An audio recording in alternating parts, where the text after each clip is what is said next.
So I'll just give you a bit of a background about me. So my name's Jade.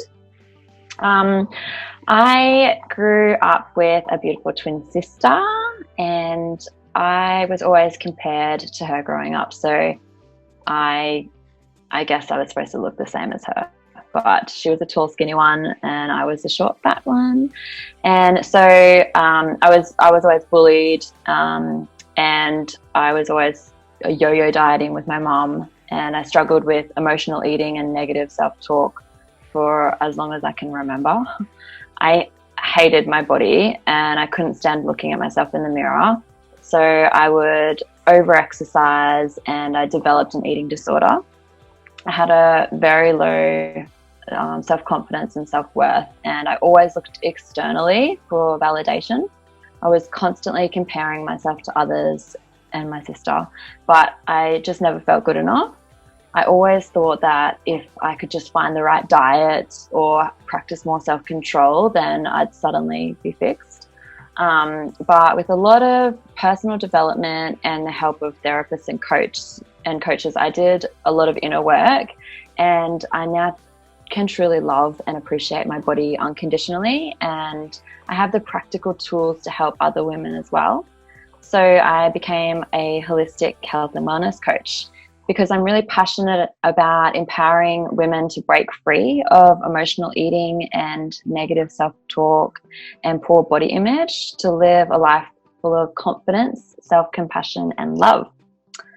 So now for Kym to introduce herself. Jay, I hate hearing that story really, but I love hearing it as well because it's so nice to see you on the other side. And thankful that we've met. Jade and I did the Integrative Institute of Nutrition training together in 2007? 17, yeah. So I'm a health coach, but I'm also an integrative health practitioner. I am a physio, and I'm currently studying naturopathy. And I've also been hormonally challenged. So I started my own deep dive into hormones and health, really delving into health about 4 years ago when we had some failed supported and IVF attempts for our fertility challenge. But after those failed attempts, I realized that my body had never really had a chance to rebalance after being on the birth control pill for 15 years. So we went down the path to optimize our health, and with that came knowledge and empowerment and training and lots more research and implementing all the things. And so this is why hormones are my jam. Like, I love supporting women to rebalance their hormones naturally, and I have done that myself, and I've seen a lot of people be able to balance hormones naturally. It's what the endocrine system is. It's a beautiful balance of a whole heap of different hormones all like moving together in this beautiful harmony. So it's not just about your sex hormones, it's about all the other hormones that are affected when you're in your body, and being able to balance them naturally is possible. And yeah, that's my passion, is helping women to see that and to take control back of their own health and not give it out to someone else. So with that, let's start this webinar on managing stress and overwhelm and your hormones. So stress is it's powerful. We really need it. So stress is our body's innate response for survival. So when we're in a stress mode, all our stress hormones increase. It actually helps us to survive. So back in the caveman days, when we were either running away from a tiger or helping our tribe survive against another tribe, we had to be in that stress mode so that we could move quickly, we could run away from the tiger, or we could fight and win. So all the stress hormones increased, and then after that threat was not there anymore, then it slowly fell away. So I don't know if you can see my hand, but basically stress goes up and then slowly falls away over time. So think of when you are slamming on your brake in your car. Like, that happens so quick. That's like split second that happens. And that's your stress response. That's keeping you alive. So when that's amazing. Like, we need stress. It's the chronic stress that is really impacting us. So when we have stress from an email, and then we have stress from a toxic relationship, and then we have stress from a mortgage, and then we have stress from an overgrowth of bacteria, or we have an injury, or we are not sleeping well, or we, have just fallen out with our best friend. Like, all of that is stress, and it stays up here. And that chronic stress is where a lot of people sit in our day, because we're always rush. We're always needing to do something. So that stress, that chronic stress, is where our problems lie. And I found myself, when I understood how stress impacted my body and how physically it impacted my body, that was when I started to take control, and I could understand why all of these tips that Jade is going to go through later on in the webinar, why it was so important. I think, we all know we need to meditate, we need to self-love, we need to do this and that to help our stress. But if you really understand why and how stress impacts our bodies, then it makes it a lot more sustainable and doable over time, because you can understand, okay, if I don't do this, this is what's going to happen to my body. So that's what I'm going to go through today, is talking about how our bodies respond to stress and how that impacts our hormones as well. So have a think about what your stresses are in your life currently. Do you have financial stress, mortgage stress, toxic stress, email stress, work stress? I mean, coronavirus stress. It's all there for us all at the moment. So let's have a look and see what our bodies are doing physically. So one of the biggest things that I learnt in my own health journey, and not just from what I've learnt with all the training that I've done, is gut health. And I'm sure you guys have all heard about gut health and the microbiome and all the things. But when we're stressed, all of our energy and our blood moves away from areas of our body that are not imminently needed for our survival. So our gut is one of those. When we are stressed, everything moves away, moves to our brain and to our arms and our legs, so that we can actually move. The last thing the body wants to do is actually digest our food. The last thing the body wants to do is assimilate all of that beautiful nutrients and move it through into our bodies and into ourselves. So that is one of the biggest things that I learned on my journey. I had severe IBS. I was going through a significantly stressful period with a work situation. It was awful. It was toxic, really toxic people that I owned a business with. So my IBS was like just through the roof, and you'd go to the doctor and they'd say, oh, it's irritable bowel syndrome, blah, blah, blah, all the things. But it just never went away. As I moved through and got out of that workplace and started to delve more into health and wellness and meditation and things like that, I noticed within 6 weeks of actually leaving that workplace that my IBS had gone. It was such a significant light bulb moment to me, that how, we do, when we're stressed, we feel it in our gut. A lot of people feel those butterflies. It's just one of those areas that is really impacted by stress. So it can really wipe the microbiome, and lots of research on that. Stress is a really big factor in gut microbiome. So what is happening is it just reduces that digestive flow, so that motility of all of those little villi are in your lungs.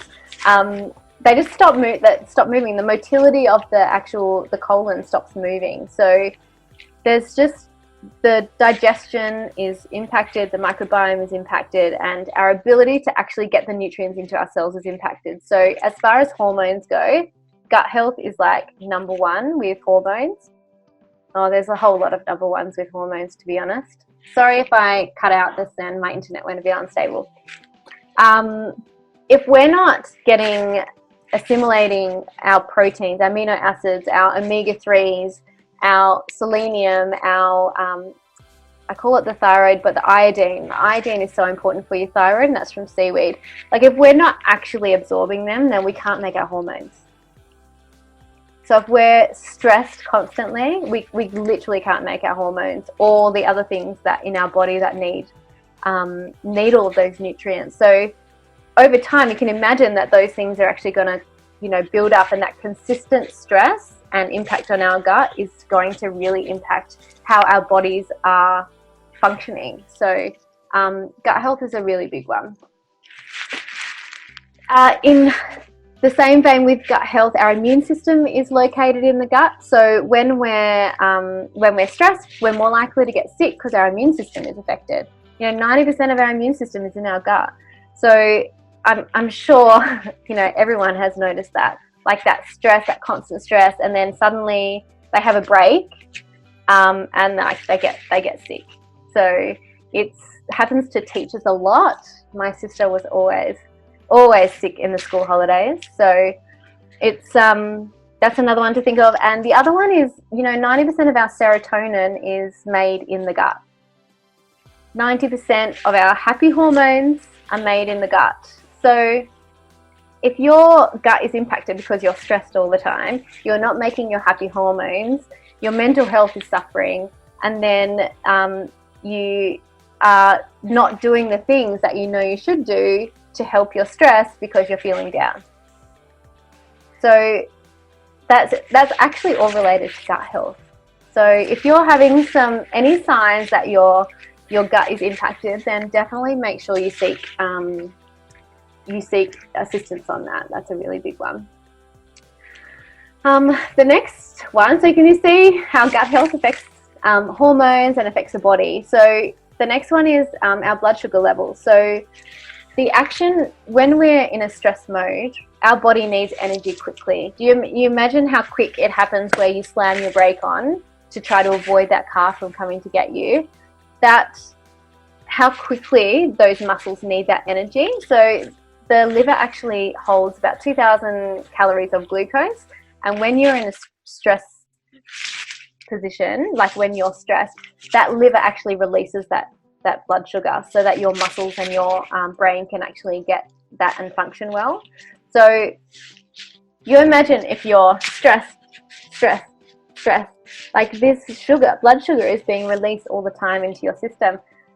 Your muscles, and what we're doing is we're sitting in front of a screen, or we're watching TV and we're stressed, or we're looking at social media and we're stressed, or we're not moving, so our muscles don't need that. Our muscles don't need that glucose, so it stays in the blood, and that blood sugar levels start to increase. And then if that happens over a long period of time, we start to see things or factors increase, like pre-diabetes, metabolic disease, diabetes, and the body goes, well, we can't have this blood sugar hanging around in our system, so it deposits it in fat cells. And most of the area where your cortisol really likes to deposit fat is around your belly. So that little lower abdominal area where you have a little bit of that extra little thing going on, a lot of that is from your stress, from your cortisol levels increasing and causing that release of blood sugar that is released into that area. So when we're stressed, we can actually find it quite difficult to lose weight. When we're stressed, it can be very difficult to lose weight. So that was like an eye-opener for me when I worked that out. So it's not even just the liver. So that constant turnover of cells in the liver also impacts our liver function, and our liver is so important in those detoxification processes. When we have finished with our estrogen that we're using for our bodies and to build up the endometrial lining and release those follicles, the body needs to get rid of that estrogen somehow. When the liver is constantly releasing this glucose all the time, it's a really constant turnover of cells, a lot of stress on the liver. That estrogen is actually recycled within the body, and that's from stress, and that's from that overload of that liver. So if we have a recycling of that estrogen, that increases our estrogen and causes estrogen dominance, and I'm sure some of you have heard of estrogen dominance before. And that's usually can be associated with the gynecological cancers. So if we have raised estrogen, we can that is a pre-factor for ovarian cancer, breast cancer, cervical cancer, endometriosis, PCOS. So all of these things come back to those hormones as well. So being mindful of how the liver is affected and how stress affects the liver is really important in hormones. Just another thing that stress impacts is cognitive function. So our high cognitive function doesn't turn on when we are stressed. So when we're stressed at work, our productivity actually decreases. So you tell your boss, stop making you stressed, and you'll be more productive. Seriously. It only needs those areas of the brain that help us to survive, and that's not the high cognitive functioning. That is the, where your eyes and the way that your muscles work. It's not that high cognitive functioning area. Okay, so the last thing I want to say is to do with the hormones is when our cortisol levels increase, which is the stress hormone. The hormone that produces cortisol also produces progesterone and testosterone. So when this guy, pregnenolone, breaks down into cortisol and progesterone, if there's an increased need for cortisol, it will preferentially move into cortisol and just say, I don't need you today, progesterone. I don't need you today, testosterone. Cortisol is needed. So low progesterone in the second half of the cycle is really related to like low libido, fatigue, weight gain, recurrent miscarriages. Shorter luteal phases are a really big sign of hormone imbalance. So looking at progesterone in cortisol is a really big one, and that was me. I had really poor progesterone levels when I was doing all my testing. So, and that was really related to that amount of stress that I had and that chronic stress that was like, I literally had a stress response, like heart beating, sweating, clammy palms whenever I got an email from this toxic person, and that was like almost every day. So it was, and that's extreme, but we even have that low-lying chronic stress is really impacting. Sorry, Jade. I knew I was talk forever. It's very interesting information. The last one is sleep. So when we are stressed, the last thing our body wants to do, because we are scared of this tiger, is go to sleep. So it's like we're sleeping with one eye open. What if the tiger comes? What if the tribe come?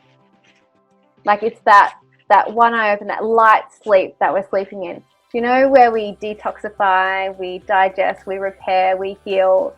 That is in deep sleep. And when you are stressed, you're not getting there.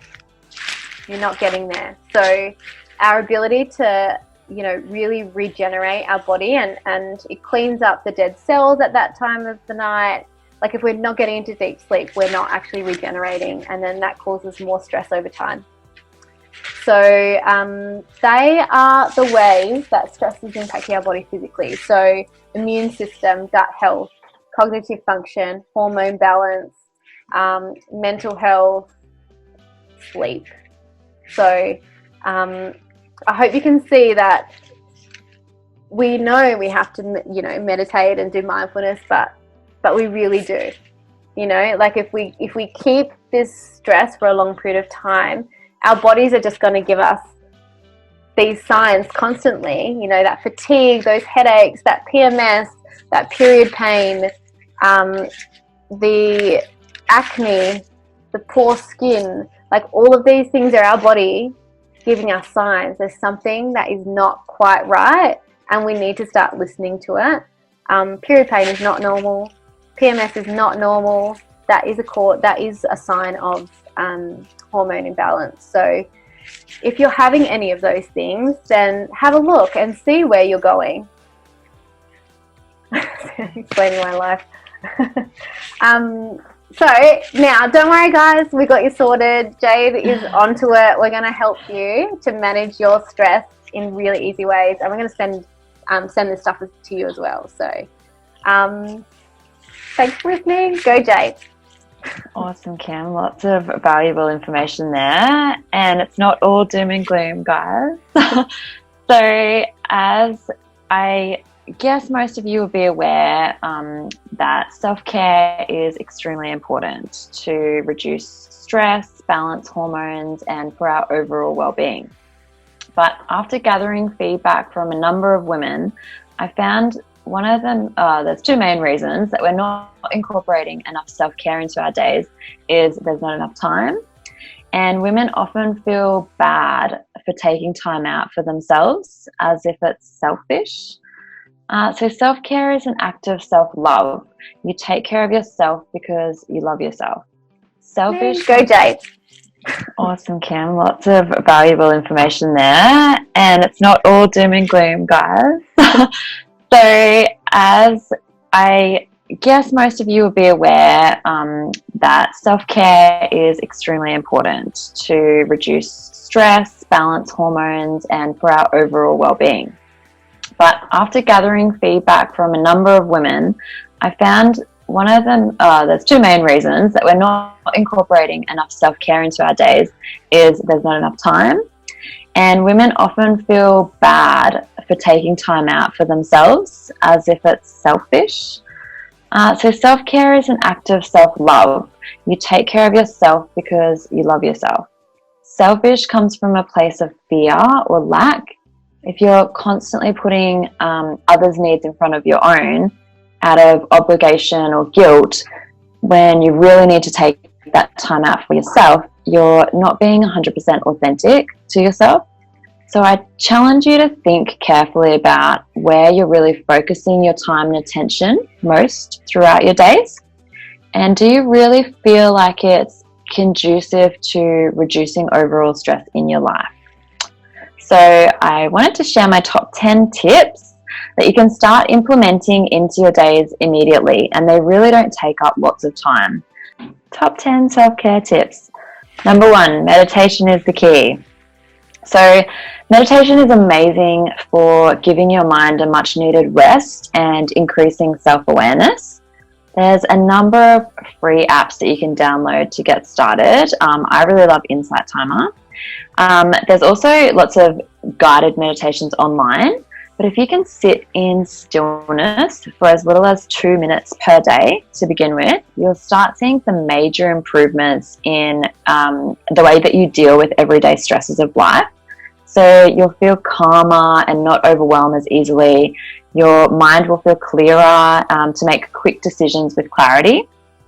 And if you do find yourself in the heat of the moment getting worked up, then stop, close your eyes if it's safe to do so.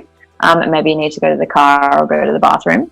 Put your hands on your belly and take 3 deep belly breaths in through the nose and out through the mouth. Can we do it now? Everyone can do it now? Yeah, please. So let's close our eyes and put your hands on your belly.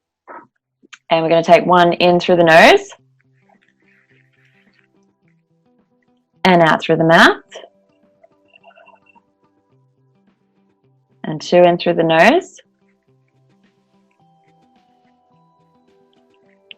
and out through the mouth. And 3 in through the nose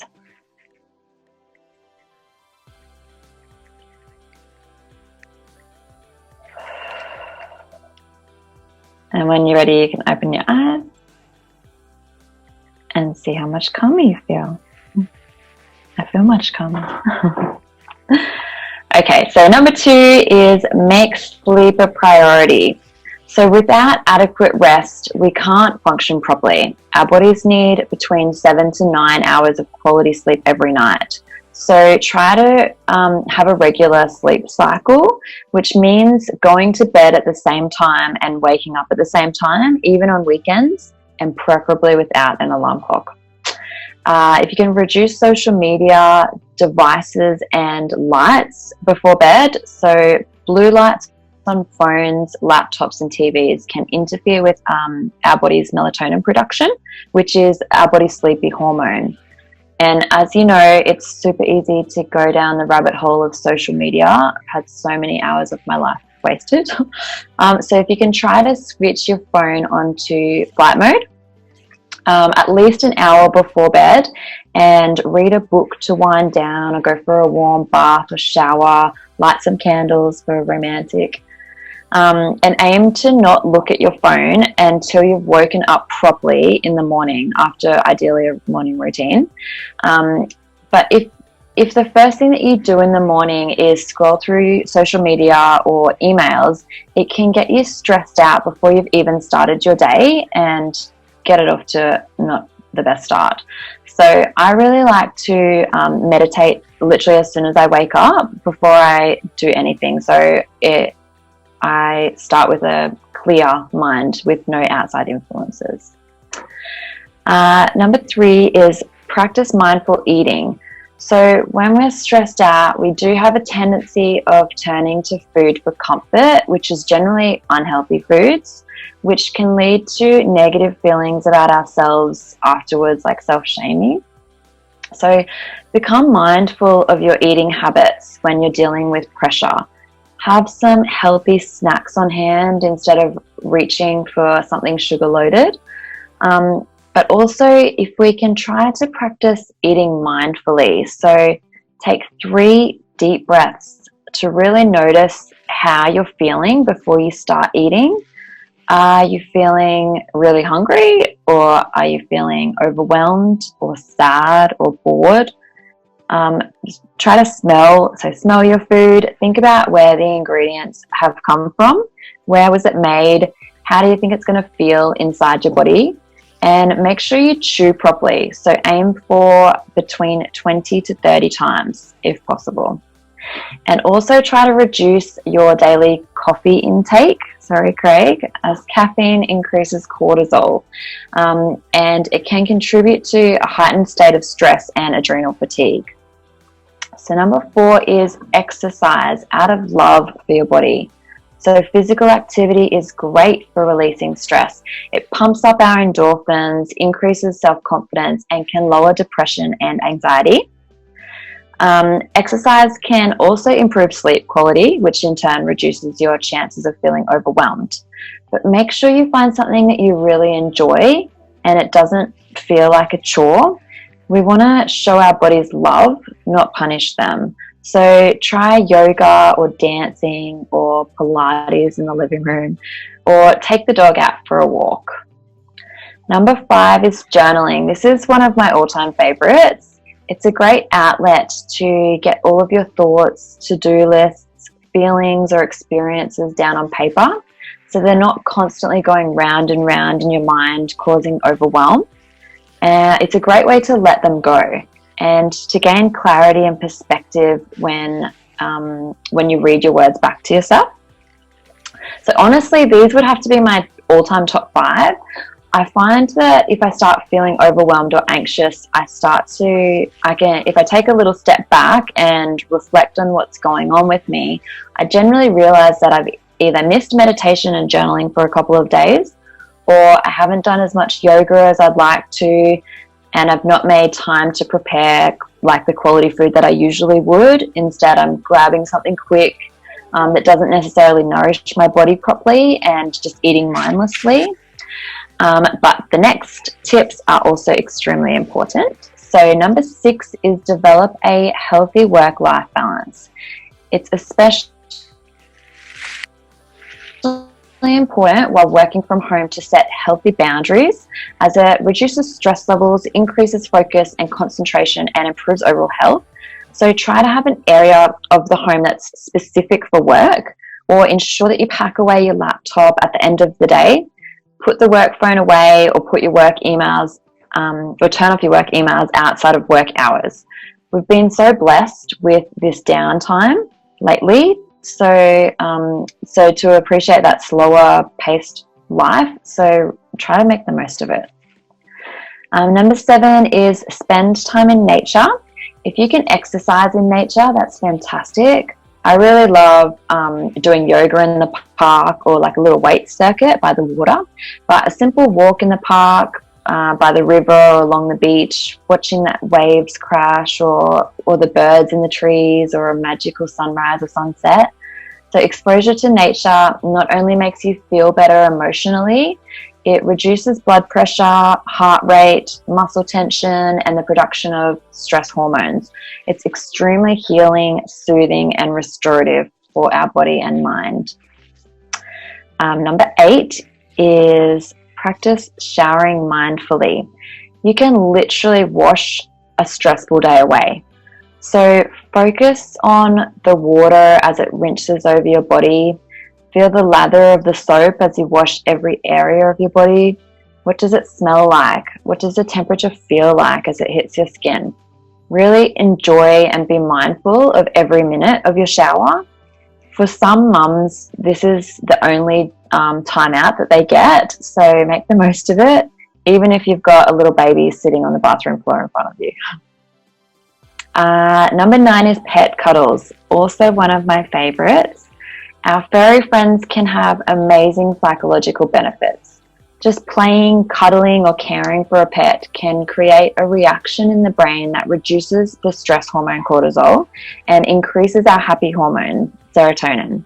So studies have shown that pet owners can actually live longer, happier lives than non-pet owners. So borrow a pet if you don't have one. Laughter and dance are the best medicine. Number 10. Certainly not least, but try not to take life too seriously.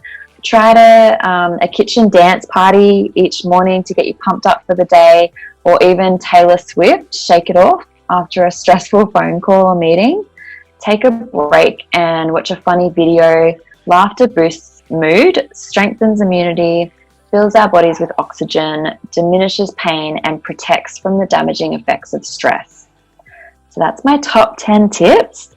I also wanted to share a little story. So there used to be so many times that I would be rushing out the door for work as a frazzled mess. I'd check my bag only to find that either my car keys or my phone aren't there. I'd get so worked up, rummaging around the house in my bag like a madwoman, flipping things upside down and swearing my head off about this being the story of my life. All late for work again. It literally happened like every day. But I had no hope of finding them because I was so worked up I could hardly see clearly. But when I finally stopped and I calmed down and I took some deep breaths and could think clearly, I retraced my steps and found them again. Now, we say that we don't have time to take a few minutes for ourselves, but I'd really love you to think about where you're using that time. It's about making yourself a priority. So often I would take out my frustration or anger on my partner like it was somehow his fault that I was always running late. But have you ever got so overwhelmed or stressed out that you've taken it out on your loved ones? It's not nice for anyone involved when we're running ourselves into the ground and we're not taking care of ourselves. So we've all heard the phrase, we have to fill up our own cups before we can give to anyone else, but it's beyond true. We're no good to anyone if we're constantly running on empty. So self-care is not selfish, it's absolutely necessary. And if we're constantly putting others' needs before our own, we're slowly losing parts of ourselves. We lose our purpose, our passion for life, and our reason for living.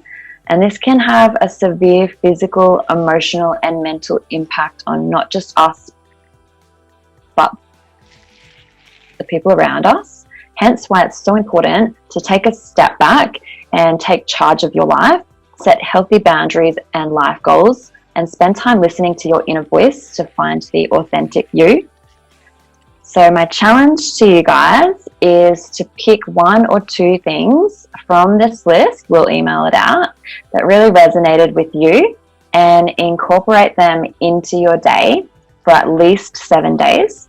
And you should be amazed at how much better you'll start to feel. We would really love to hear. We thought that you could print it out and put it on your fridge. But I would love to see in the comments what are 1 or 2 things that really resonated most with you guys that you'll start incorporating this week. Did anyone notice the difference between Jade's calm tone and the stressful tone of my voice? You got it sorted, Jade. I should have taken 3 deep breaths before I talked. I was like, ah. Yeah, that's why I did the 3 deep breaths right at the start. I also want to reiterate, while you're writing in the chat, we'd love to hear from you. So if you want to just write 1 thing that you'll do this week, we'd love to see. I want to reiterate about the meditation. It can be hard when you start. It was hard for me. So thank you, Helen. It's just one of those things that is something it's worth persevering on, because the research behind meditation of it reducing blood pressure, it improving mental health, improves your anger. It actually literally changes your brain. It changes your brain.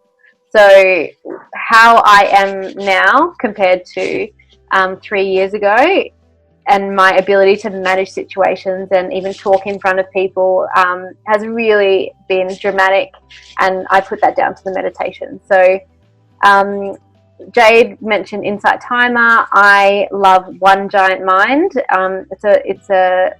It will teach you how to meditate, and that's what really resonated with me. So there too, and the other, Calm and Headspace. Yeah, are the other one. Second thing I wanted to say was with the gut health, the chewing and the mindful eating and the breaths before you eat, really helpful. Can really, really impact your ability to absorb your food. So if you know that, like that rushing around, getting your meal before you leave the house and just eating it on the run, not a great way to eat, especially if it's this amazing whole food, organic thing, you're not absorbing it. So, when you go to a cafe, when we can, which is next week in Perth, try and sit down and drink your coffee, or not your coffee, decaf, or a hot chocolate. Just take the time instead of always rushing. It really does make a difference. Yeah. Yeah. What do we got here? We've got lots of goodness. Making sleep a priority, meditate daily, 2 minutes of meditation, washing away the day in the shower. I like that one too. I'm going to do that one. Exercising in the way that I love. Yes, Sia. Yeah. It makes a difference to your brain if you exercise out of hate for your body compared to exercise out of love. It's a significant difference. So try and switch that mindset. Yes, lots of mindful eating. Very good. Yeah, I'm still working on that. Don't worry. I know it, but it can be hard to remember. Those 32s. It does. All right. Definitely. Now, does anyone have any questions? Are we going to tell them what we're working on? Oh, yeah. Yeah. Okay. Shall I go first? Yeah, go for it. Okay. I'm super excited to announce that I've literally just thrown it out to the universe that on the 25th, Monday the 25th, I'm launching my brand new Break Free online program to empower women to break free of emotional eating, negative self-talk, low self-confidence. So to find confidence and love themselves unconditionally. So that's about to launch. And as I mentioned before, these things are really close to my heart as I lived and breathed. I lived and with emotional eating really loathed my body. I would do anything I could to punish it, and I struggled with bulimia for almost 5 years. But I've come out the other side, and I'm armed with lots of tools to help others. And to be honest, I really wished that there was someone out there like me that knew what I was going through at the time. And I don't want women to have to struggle the way that I did. So we don't have to live with hating our bodies, hating looking in the mirror or comparing ourselves to others, or worried about going out to dinner that we can't control ourselves. There is a light on the other side. So if you're interested in learning more about my program, I'll pop it in the email as well. We go right into mindful eating and self-love, healing the inner child. There's a lot of work in there. So yes, 5 weeks, and that starts on Monday the 25th. So I'm super excited. Beautiful. And along those lines, I'm also working on a program about hormones. I'm pretty excited about it. I haven't quite finished it, but I have a waiting list. So all the things that I've learned about how to balance my hormones naturally, or as through my hormone specialization training, and also just my experience, I definitely know that there are so many women out there. Like I do workshops all the time, and you know, people don't get their periods back after going off birth control, and their doctors tell them to just go back on birth control because it'll bring you your period back. Like there's just a lot of misinformation out there, and I'm putting all of my knowledge together in this little 12-week program. So I'm pretty excited about it. And that will hopefully be released in July, but I'm still, maybe sooner, but I'm just balancing my work-life balance with now starting naturopathy. So that, you know, that the waiting list link will be on the email as well if you're interested in learning more about that. Cool. Question time? Yes. So, does anyone have any questions about stress, how it affects the body, how it affects our hormones, any other questions that you have about health and wellness?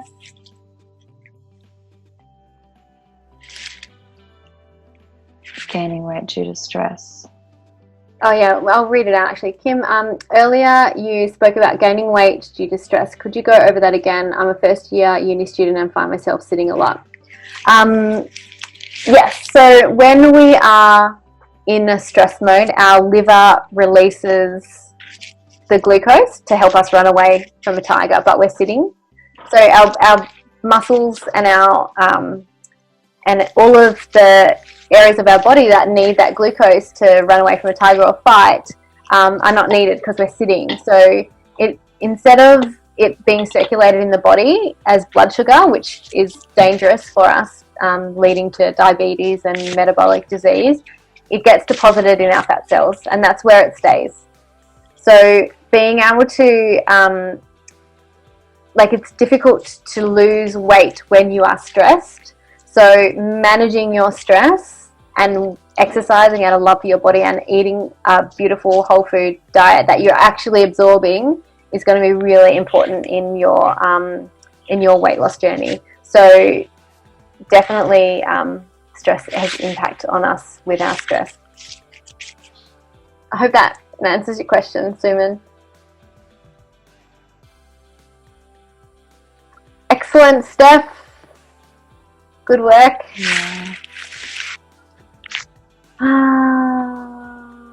Helen would love to learn more about Jade's program. Yay. Thanks, Suman. I'll put it in the email. I'll put some information together. Yeah. Kerry, all of those things that you're mentioning there are signs from your body just saying there's an imbalance. And what I found when I went, doctors are amazing, and when you're in a car accident and you need treatment straight away, incredible. Our health system is incredible. You've seen how amazing they are with this COVID-19 stuff. But sometimes with chronic illness, that it's just not quite, we don't have it quite right. And, you know, with my fertility journey, it was, oh, you don't have your period, so we'll just inject you with synthetic hormones and make you ovulate. Like, it was like literally nothing looking at the root cause of why I didn't have my period. So in your case, like, it's really looking at all of the things, looking at where that inflammation is coming from, looking at all the factors, gut health, liver health, you know, having a look at all of those rather than just taking, you know, a pill for all of those extra things. Because side effects are, you need to take another one and then another one and then another one. Like, I work in mental health as a physio in a hospital, and the amount of polypharmacy there is, so many medications that everyone has, are so unwell. So yeah, if we can get to the root cause of an issue and work out what's causing that, and then everything else will start to fall into place. It's about getting that body back into equilibrium.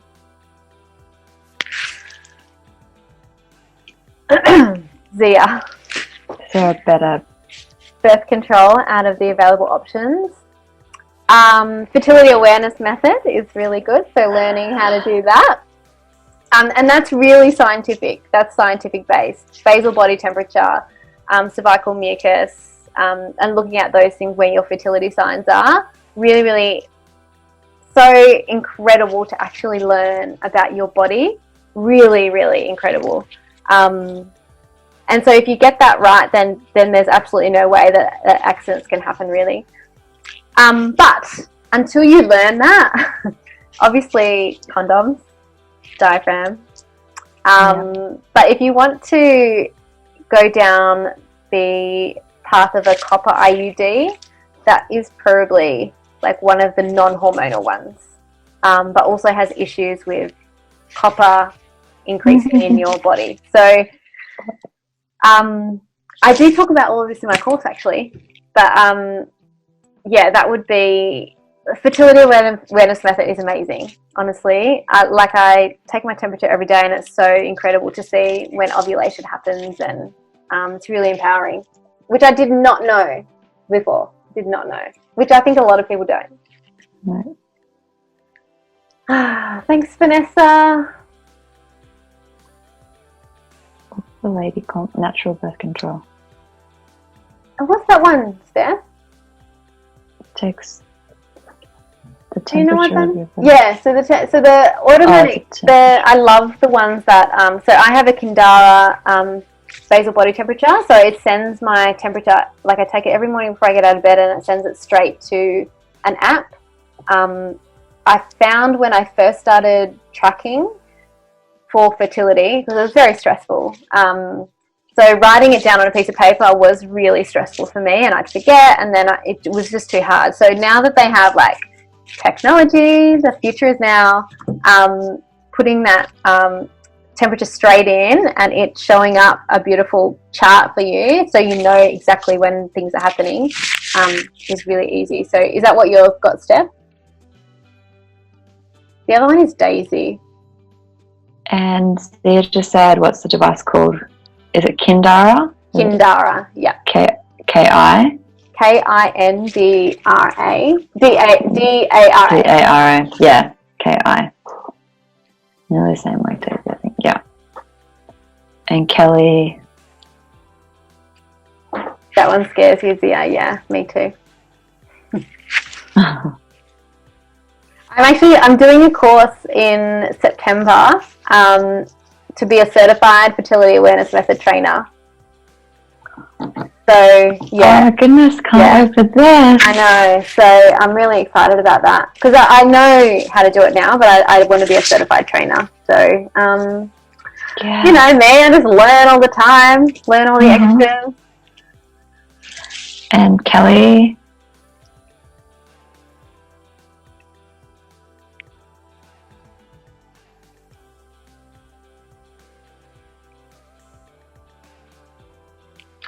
Yes, Kelly.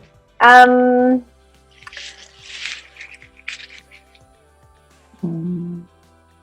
you know what will help with all of that is actually getting to the root cause of any hormonal imbalances. It's the same thing. If you, even though you're on the HRT, like really looking at stress. Sorry, I think my internet just went unstable. Really looking at stress. Really looking at gut health. Really looking at liver health. Detoxification, reducing toxic load. Like all of those things together are really incredible at balancing your hormones naturally. But gut health is a really big one, and if that's if that is affected by stress, then stress is something that needs to be managed, but also your gut needs to be fixed up as well. Even though you're on that stuff, like that's still a little bit of a band-aid. Like what if you come off it, it'll be the same. So it's about changing all of those things while you have that support, and then seeing how that goes. Does that make sense? Yeah. And if there's a really strong estrogen, it's all about what your gut's doing and what your liver is doing is to get rid of that estrogen. Yeah. Do you know what really helps with that? Beans, chickpeas, lentils. Just go to town on fiber. It really helps to really get rid of the estrogen if there's too much. That goes for everyone. Just increase your lentils and your beans. They're so good. I never used to eat them at all. It's probably my problem. Yep. You eat them now, like hummus, like so good. Eat lots of hummus. Such a good one. Yeah. Kindaras, yeah. Yeah, I think I've heard of Lady Comp, Steph. Yeah.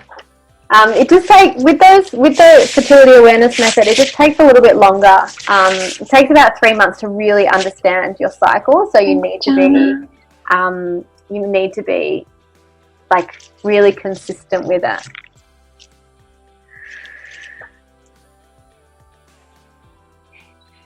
Yeah. Suman, yeah. We were just saying that didn't realize how negatively the stress was actually impacting my body. So I think that awareness is really important. Yeah. I think the awareness is really important. So I'm glad that you all, some of you took some things out of that. And we're really very grateful that you guys are here.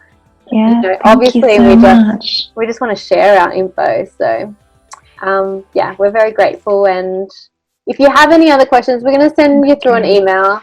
Connect with us on Instagram. That's where that's where I probably do a lot of my posting. That's where most of my stuff is too. And a lot of education stuff on there. So check us out on Instagram and then just email us if you have any questions. Yeah, we'll pop everyone an email tomorrow. Yeah. All right. Thank you so much for coming, guys. Thanks, so everyone. good to see your faces. Bye.